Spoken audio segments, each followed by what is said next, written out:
Hi everyone, we have got a new video today. We are looking at how to analyze persuasive language. So, some of these things you'll already know, but we're going to go through it. And today's session is going to be focused on analyzing two particular texts. Well, they're not actually texts, they are actually spoken pieces. So we're going to be analysing persuasive language in a poem, a performance poem, and in just an Instagram video. And they're going to be focusing on the theme of Black Lives Matter, and racism, as that is something that has been coming up a lot at the moment. So let's have a look at some of the persuasive language techniques. So we've got number one, we've got anecdotes, a real life event told as a brief story, and the effect is to create emotional or sympathetic response. Or we have number two, catchy phrases or slogan. This helps the reader or viewer to remember what was being said. So, like, if something's really catchy, you're more likely to remember it. Criticizing the opposite opinion. This shows awareness and makes the person speaking seem knowledgeable, because they're not saying that they know everything. They're saying we know what the opposite point of view is and what the other arguments might be. Then we've got things such as imagery, such as metaphors or similes. This strengthens the message and shows creativity. We've got using personal pronouns like I, we, or you, which talk directly to the reader or the viewer.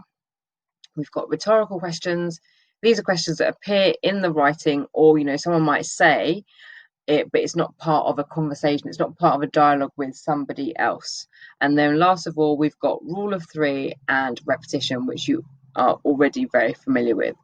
So let's go on to our next slide, and we are going to be looking at a poem called Dear White America, and it is by a poet called Danez Smith. And we're going to have a look.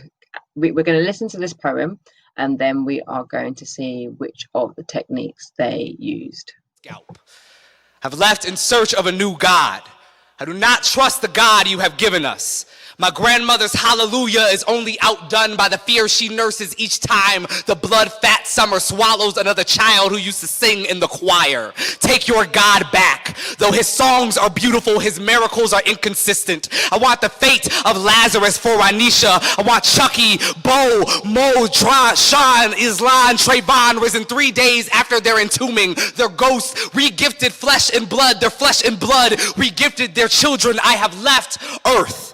I am equal parts sick of your go back to Africa's as I am your I just don't see races. Neither did the poplar tree. We did not build your boats, though we did leave a trail of kin to guide us home. We did not build your prisons, though we did, and we fill them too. We did not ask to be part of your America, though are we not America? Her bones brittle and dragging a ripped gown through Oakland. I will not stand your ground. I am sick of calling this recklessness the law. Each night I count my brothers, and in the morning when some do not survive to be counted, I count the holes they leave. Your master magic trick, America. Now he's breathing, now he don't. Abracadabra, white bread voodoo. Your rope burned hands, tired of the noose. Hand my cousin a pistol to do your work. I tried, white people. I tried to love y'all, but you spent my brother's funeral making plans for brunch, talking too loud next to his bones. You took one look at the river plump with the body of boy after sweet boy and asked, why does it always have to be about race? Because you made it that way. Put an asterisk next to my sister's gorgeous face. Call her pretty for a black girl, because black girls go missing without a whisper of where, because there are no Amber Alerts for the amber skinned girls, because Jordan boomed, because Emmett whistled, because Huey P spoke it, because Martin preached it, because black boys have always been too loud to live, because it's taken my father's time, my mother's time, my aunts and my uncle's time, my sisters and my brother's time. How much time do you want for your progress? I have left Earth, and I won't stop until I find a place where my kin can be safe, until black people ain't but people the same color as the good wet earth, until that means something. Until then, I bid you well, I bid you war, I bid you our lives to gamble with no more. I have left Earth, and I am touching everything you beg your telescopes to show you, giving the stars their right names in this New Testament, this new story you cannot see or touch or woo in this, if only this one is ours. That's quite an intense poem, so maybe you'd like to pause the video at this point to kind of like really sit with some of the different things that you just heard in the poem. I'm going to use the persuasive language techniques, but I'm going to actually bring up the written text of that poem before we go on to it, so you can have a little bit of a look at it. So, Dear White America, as you can see here.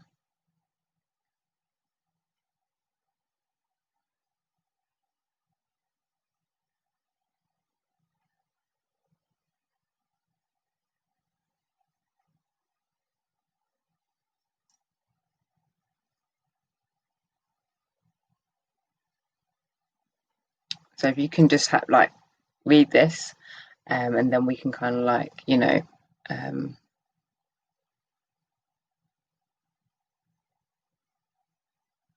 I can see some interesting, see this repetition of I've left. I can see that's a really strong image here. The blood fat summer swallows, and then that summer swallows as well. That's sibilance, because it's the S and the S. It's a form of alliteration, but the blood fat summer, that's a really strong image because it suggests, like, you know, there's lots of blood, but also makes us think about mosquitoes, who tend to be blood fat because that's what mosquitoes drink. But it's also the summer swallows another child, so the summer is been personified here as someone that steals children. What else can we find in this? Again, this repetition. Their ghost regifted flesh and blood, their flesh and blood regifted. That repetition as well. I've left Earth. I'm equal parts sick of your go back to Africa, and I just don't see race. So those are, we'll go through in a second, how people, like the opposition, might give like certain questions about when asked about race. There's lots of imagery, like there's lots of imagery. I think I mentioned this in a test video about this line here, now he's breathing, now he don't. And this poem wasn't written recently. This poem was performed in 2014. So this is a reference to, you know, existing violence against Black peoples. Again, there's more imagery and questions here.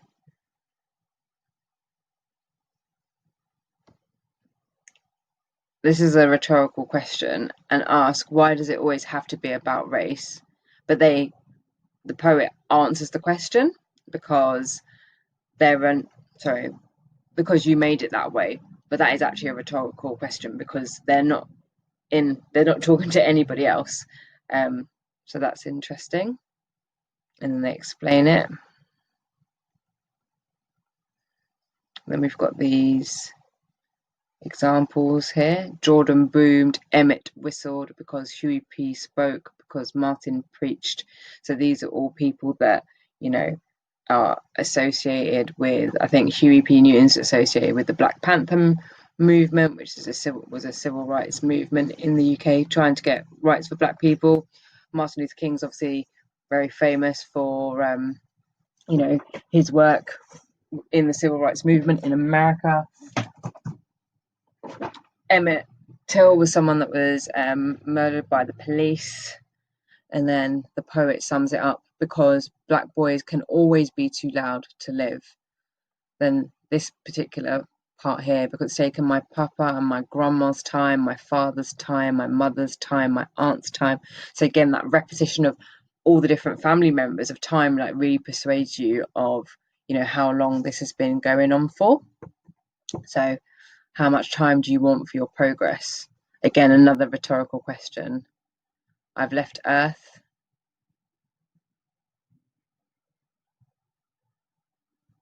Until then, I bid you well, I bid you war, I bid you our lives to gamble with no more. So again, there's that rule of three. There's a repetition with I bid you, and then there's also, I think, you know, that play with words. I bid you our lives to gamble with no more is also very strong. I've left Earth. This is a repetition of the beginning. I'm giving the stars their right names. And this life, this new story in history, you cannot steal or sell or cast overboard or hang or beat or drown or own or redline or shackle or silence or cheat or choke.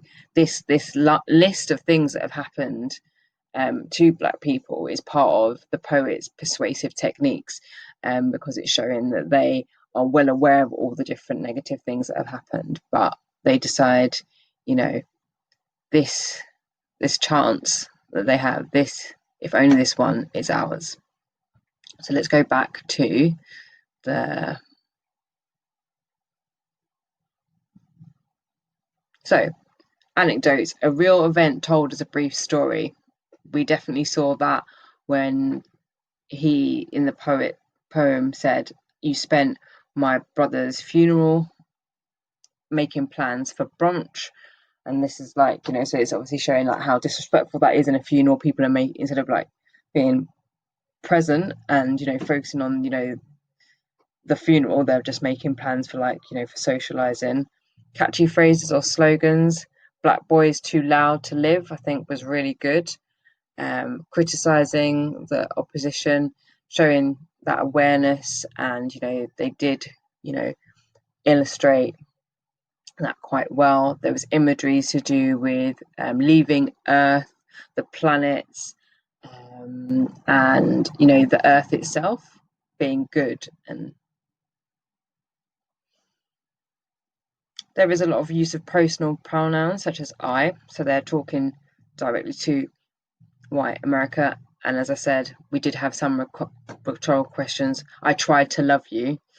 Again, person's not going to be able to respond back, but it makes you think about it. And there was rule of three and repetition.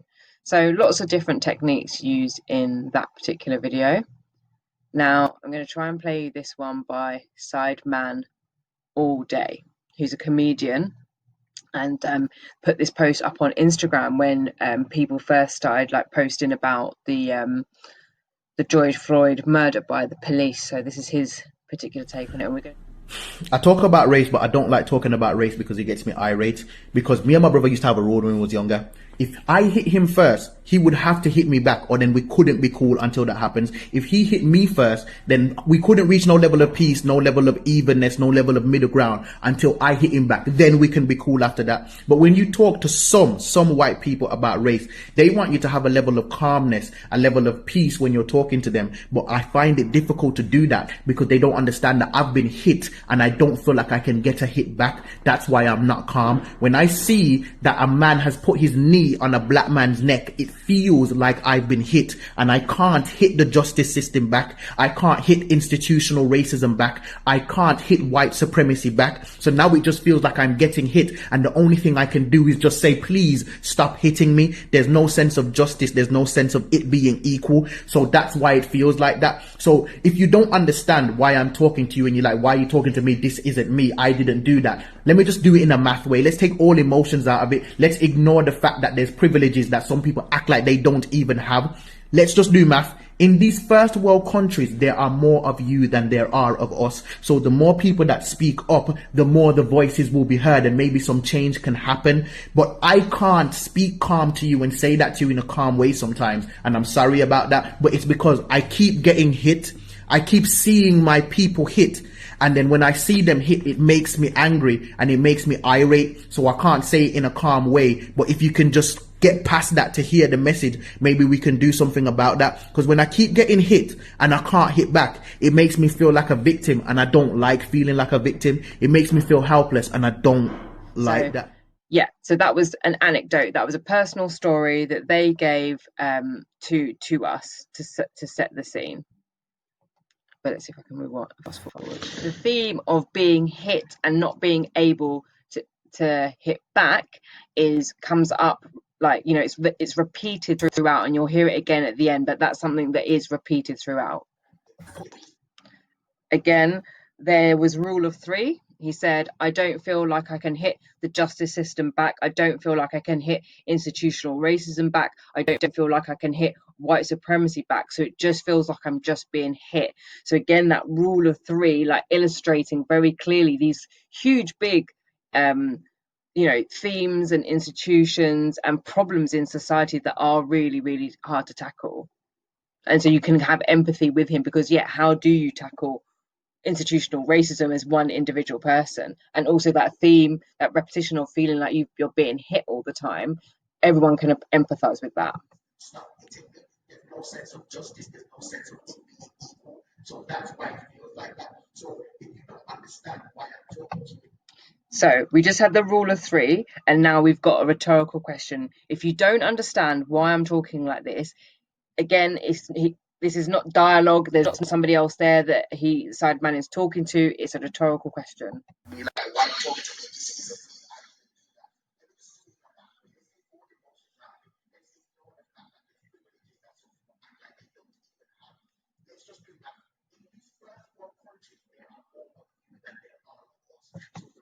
I'm just going to pause there, because that is the use of fact. Some of you may have used this before in your speeches, using facts and statistics to prove your point. So it is a fact that they're in the first world countries that Black and ethnic minorities make up a much smaller part of the population. So again, using rhetorical, we've had a rhetorical question asking people, you know, the reason why I'm speaking like this, if you think it's not you, and then we've got the use of fact here, which you've come across already. The more people that speak up, the more the voices will be heard, and maybe some change can happen. But I can't speak my kid and say that you can't waste your time. I'm not sorry about that, but it's because I keep getting hit. I keep seeing my people hit, and then when I see them hit, it makes me angry and it makes me irate. So I can't say it in a calm way. But if you can just get past that to hear the message, maybe we can do something about that. Because when I keep getting hit and I can't hit back, it makes me feel like a victim, and I don't like feeling like a victim. It makes me feel helpless, and I don't like that. I think as well that repetition of being hit and not being able to hit back, as I said to you in the beginning, it runs throughout, and it's really effective because everybody can understand the injustice of, you know, somebody being hit and not being able to hit them back. So even though this is a really short clip, it's only like about a minute and a minute and a half, there's still lots of, you know, we've had an anecdote. Let's go on to the next slide. We've had an anecdote, a real event told us a brief story. There were some catchy phrases like being hit, my people being hit, like, you know, that was really good. Criticizing opposite opinion, saying, you know, like if people are going to say this is not me, etc., you know, then he's like, you know, well, let's break it down, let's take all the emotion out of it. I don't know if there was any metaphors in there or similes, but I think the repetition of being hit, if I see, you know, it makes me feel like I'm being hit, I think that was really strong. They did, you know, he did use the pronouns I, and did use a rhetorical question when, you know, when saying about, oh, you know, if you're wondering why I'm asking this, or let's take all emotion out of it. Rule of three, can't hit the justice system, I can't hit institutional racism, and I can't hit white supremacy. Repetition. So I hope that you've learned a bit about persuasive language techniques through the two videos we've just watched, and yeah, and I'll see you again hopefully in a week or so.